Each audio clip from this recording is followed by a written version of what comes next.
Saya hanya mau bilang bahwa kekuatan orang Kristen itu, kalau orang yang sungguh-sungguh beriman, itu adalah Injil. Injil itu adalah kekuatan Allah. Dan kita yang mengerti Injil adalah orang-orang yang dianugerahi kasih karunia. Jadi jangan pernah berpikir bahwa kamu hidup di dunia ini, kamu datang kepada Tuhan, kamu datang kepada Kristus, kamu mengenal Dia sebagai Tuhan dan Rajamu untuk memakmurkanmu di dunia. Tuhan Yesus tidak pernah menjanjikan itu.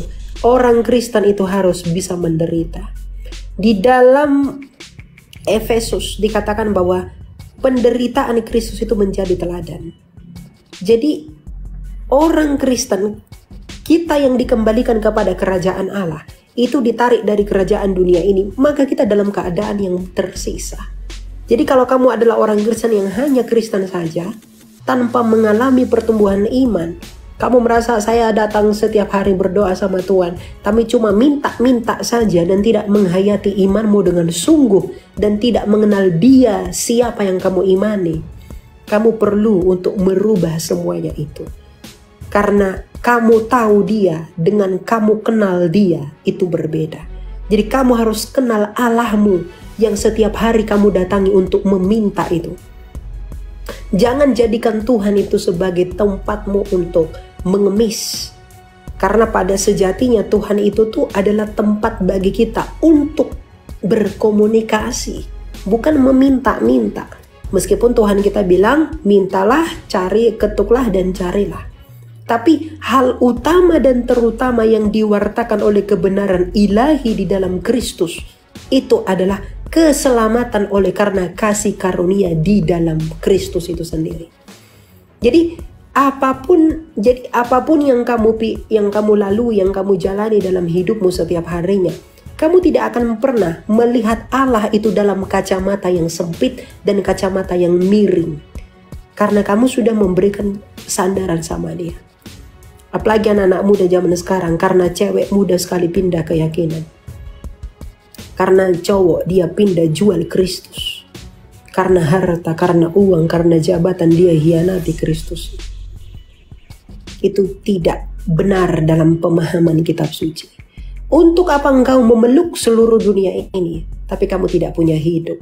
Berapa lama engkau menikmati duniamu dibanding dengan kekekalan, ganjaran kematian yang membinasakan selama-lamanya? Kristus itu bukan hanya harga mati, tapi Kristus itu adalah hidupmu. Karena Kristus berkata, akulah jalan, Dialah kebenaran, Dialah hidup.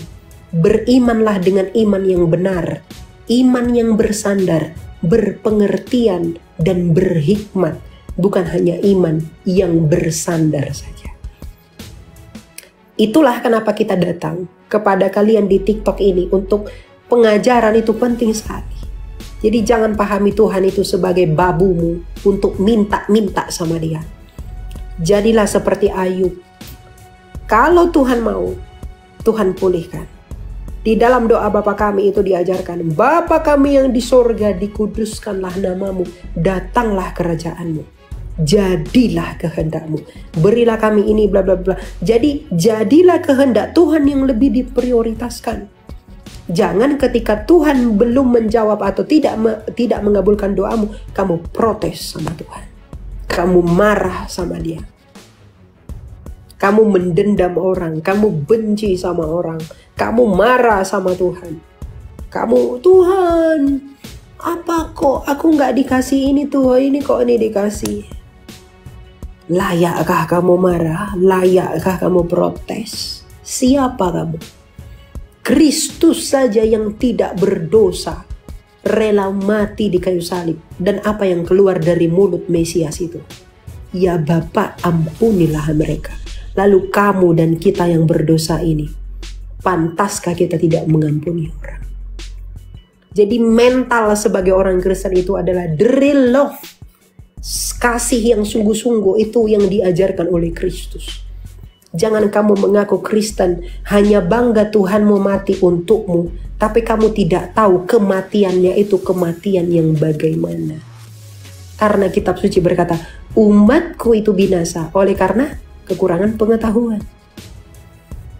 Jadi kalau kamu tidak mengenal dia, maka dia pun tidak mengenal kamu. Ingat, hanya perkenanan Allah di dalam Kristus Yesus yang menjadi kekayaanmu.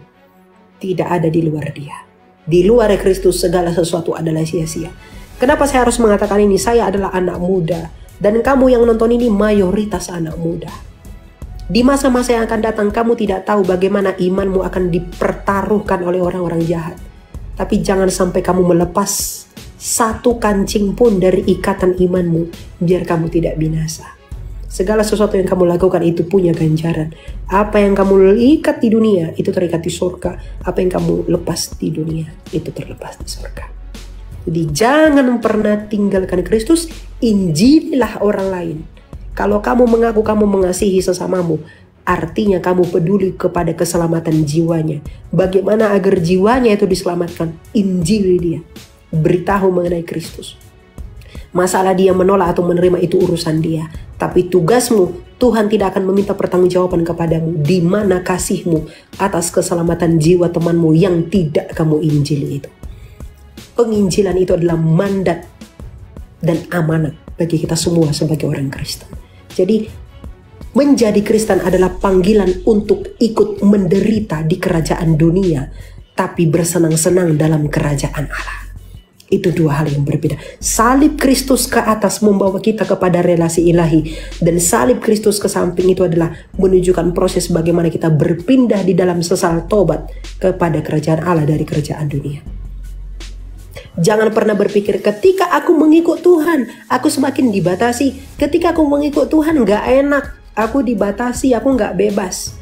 Tapi kamu lupa, yang kamu lakukan sesungguhnya ada kehendak dosamu. Jadi ketika kamu ikut Tuhan, firman Tuhan melarang tidak boleh lakukan ini, tidak boleh lakukan itu. Kamu sedang dibebaskan. Kamu sedang dibebaskan dari perhambaan dosa. Jadi kebebasan yang kamu pikir adalah kebebasan itu sebenarnya kemauan dosamu. Dan ketika kamu ikut Tuhan, Tuhan melepaskan kamu dari situ. Maka dosa dan dagingmu itu menjerit. Dia tidak mau kamu dilepaskan. Jadi taat kepada Tuhan itu adalah esensi yang terutama. Karena ketaatan adalah puncak penyembahan tertinggi. Sama seperti Kristus yang oleh karena ketaatannya kita dibenarkan. Oleh karena ketidaktaatan satu orang kita berdosa. Tapi oleh karena ketaatan Kristus kita dibenarkan. Itulah iman kita. Ya, jadi jangan pernah tinggalkan Kristus, jangan pernah jual dia. Banggalah di dalam imanmu itu dan berbuahlah dengan benar. Kalau kita ke dunia pendosa, saya juga dulu